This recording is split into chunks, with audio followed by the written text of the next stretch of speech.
नमस्कार, स्वागत है आप सभी का। तो आप सभी के सवालों का, आप सभी के कमेंट का जवाब इस वीडियो में मिलने वाला है। तो अगर आपने कमेंट किया है तो आप प्लीज़ इस वीडियो को पूरा देखें, और हो सकता है कि आपके कुछ अन्य और भी सवाल हो सकते हैं, डाउट हो सकते हैं, कुछ परेशानी हो सकती है, तो आप हो सकता है कि आपके वही सवाल भी इसमें इंक्लूडेड हों।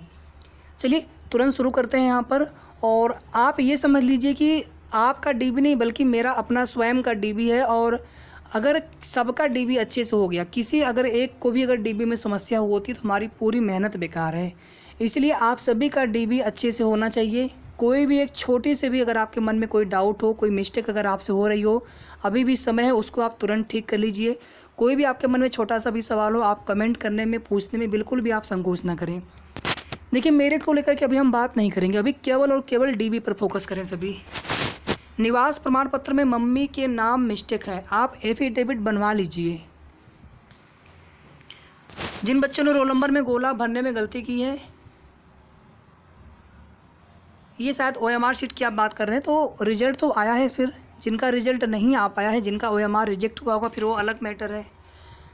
अच्छा, यहाँ पर देखिए, इनका डाइवर्स पर हूँ, कहीं इसका कॉलम नहीं है, मैरिड अनमैरिड का है, लिखना क्या है फॉर्म में, कास्ट। देखिए, आपके लिए हमारा सबसे बेस्ट मैं आपको सलूशन बता रहा हूँ, आप ध्यान से सुन लीजिए। जब आपने फॉर्म भरा होगा उस समय, मतलब आप शादीशुदा थी, तो उस समय की ही आप डिटेल से भर दीजिए, ठीक है। बाकी अगर आप पिता की भी डिटेल से भरते हैं तो उसमें ध्यान आपको ये रखना होगा कि जैसे आपने फॉर्म में क्या टिक किया। मान लीजिए फॉर्म में आपने मैरिड टिक किया है, उस समय आपकी डाइवोर्स नहीं हुई थी, तो फिर आप वही वाला डिटेल से भरिए, कोई आपको दिक्कत नहीं होगी। एज में आरक्षण नहीं चाहिए।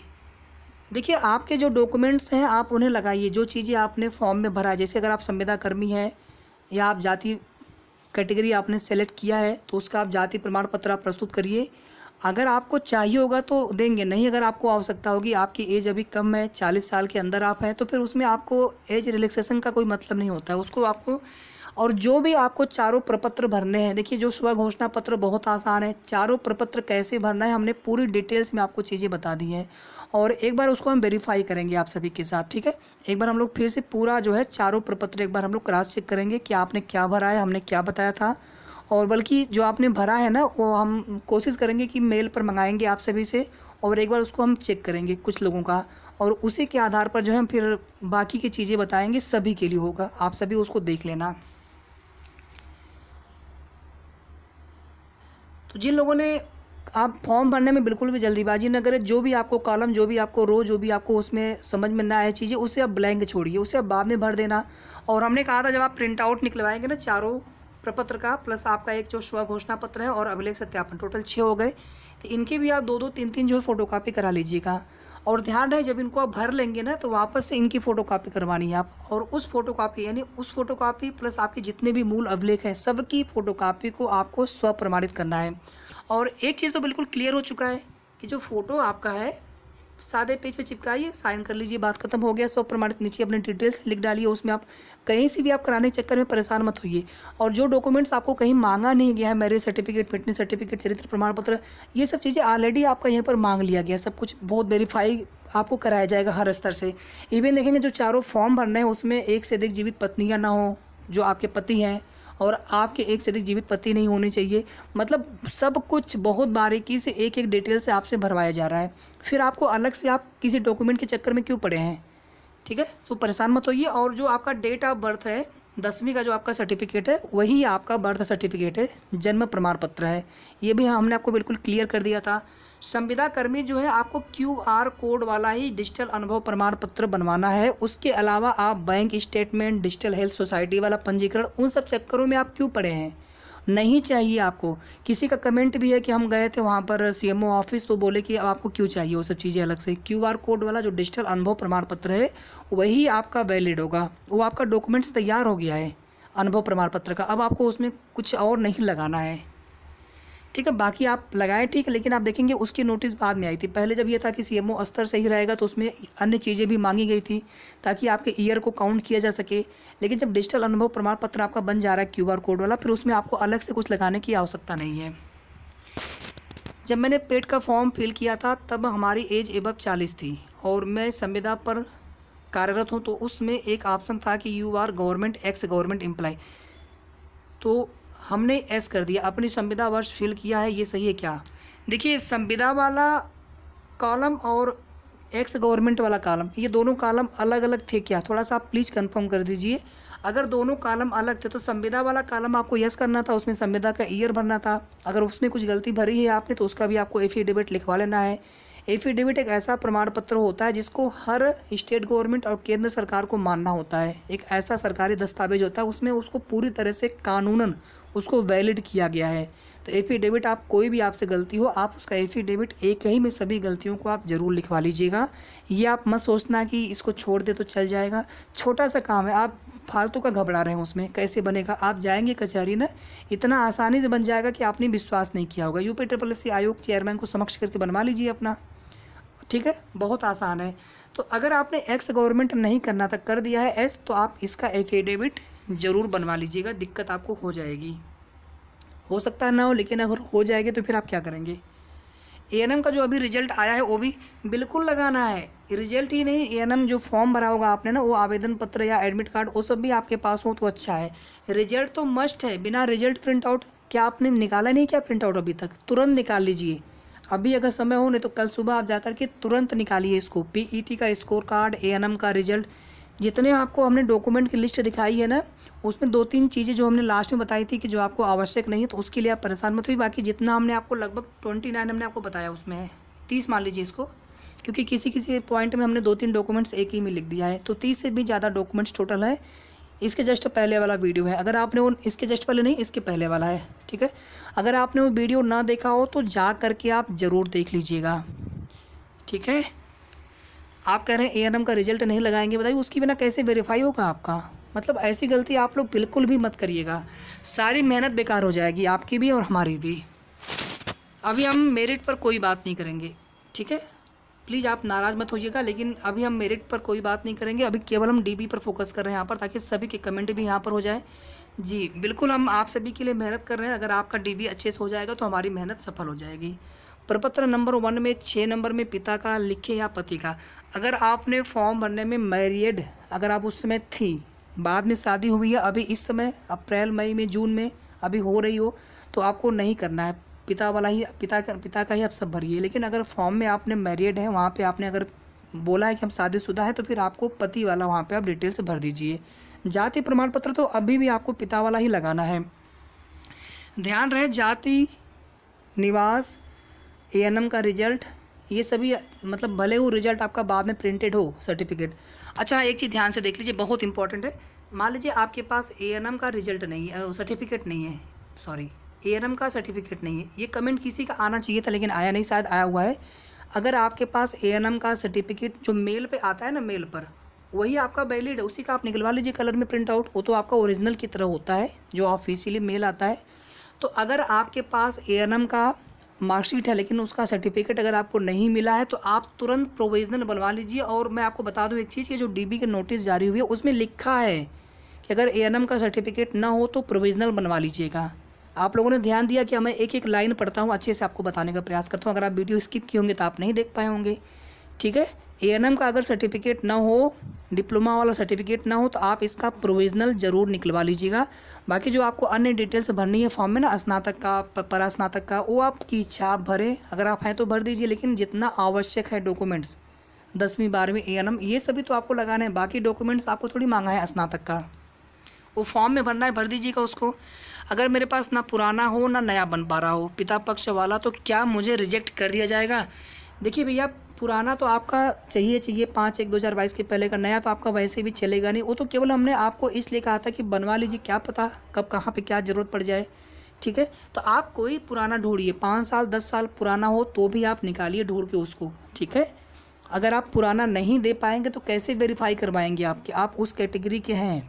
दिक्कत आपको होगी। EWS वाले कहाँ फिल करें आरक्षण के लिए?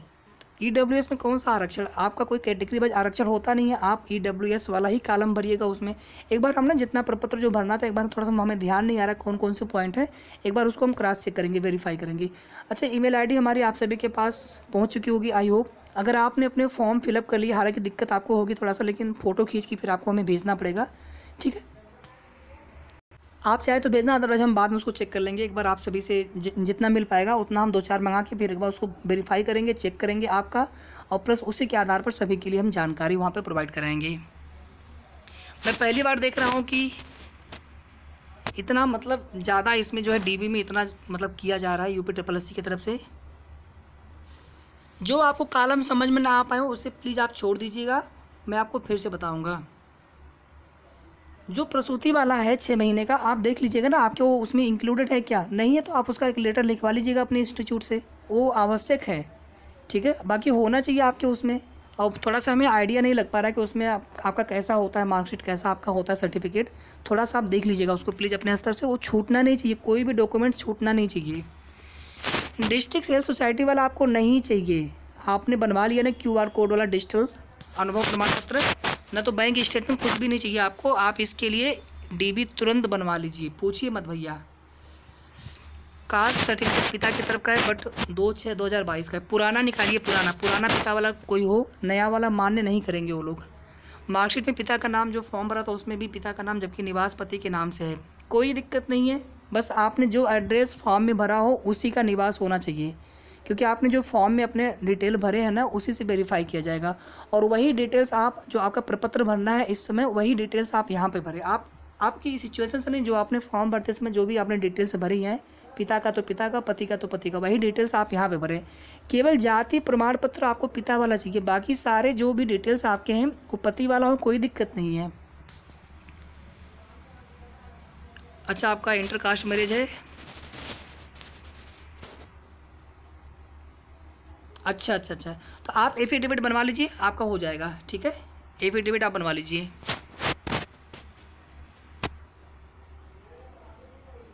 कोई दिक्कत नहीं, पहले पिता का नाम है, कोई दिक्कत नहीं। आपने फॉर्म में जो भरा होगा उस समय आवेदन ANM का, वही आप डिटेल्स अब भरिएगा प्रपत्र में। अगर पिता का तो पिता का, पति का तो पति का। वीडियो आप सभी प्लीज़ पूरा देखिएगा। जनरल कास्ट से हूँ, यूपी से हूँ, और शादी मेरी उत्तराखंड में हुई है, तो कोई दिक्कत नहीं है। हाँ, कोई दिक्कत नहीं, बस उत्तराखंड का निवास नहीं चलेगा यहाँ पर, ठीक है। आप यहाँ का निवास लगाइएगा, कोई प्रॉब्लम नहीं होगी। बाकी आप चाहें तो एफिडेविट बनवा लीजिएगा, कुछ आपको दिक्कत अगर यहाँ पे लगे तो। एड्रेस यूपी का डाल दिया फॉर्म में, कोई प्रॉब्लम, मतलब आपने जब ANM का फॉर्म भरा था उसमें आपने एड्रेस जो भरा होगा ना उसी एड्रेस का निवास प्रमाण पत्र आप लगा दीजिएगा।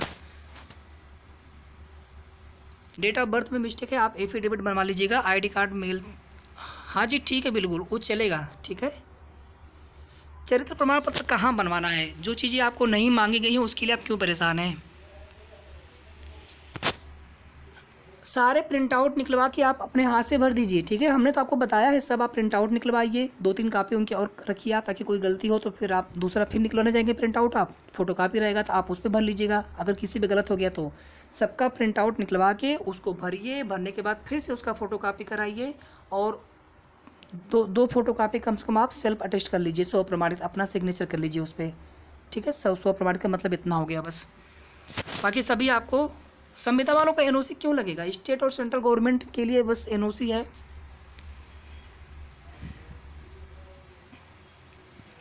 पिता पक्ष वाला लगाइए, पुराना हो तब भी लगाइए आप, ठीक है। पिता वाला ही चलेगा तो पिता वाला ही लगाइए पुराना। मेरा लखनऊ काउंसिल से रजिस्ट्रेशन नहीं हो पाया और 7 या 8 तक मिल जाए तो वैलिड होगा, बिल्कुल वैलिड होगा। DB के दिन मिल जाए तो भी वैलिड होगा, बस होना चाहिए आपके पास।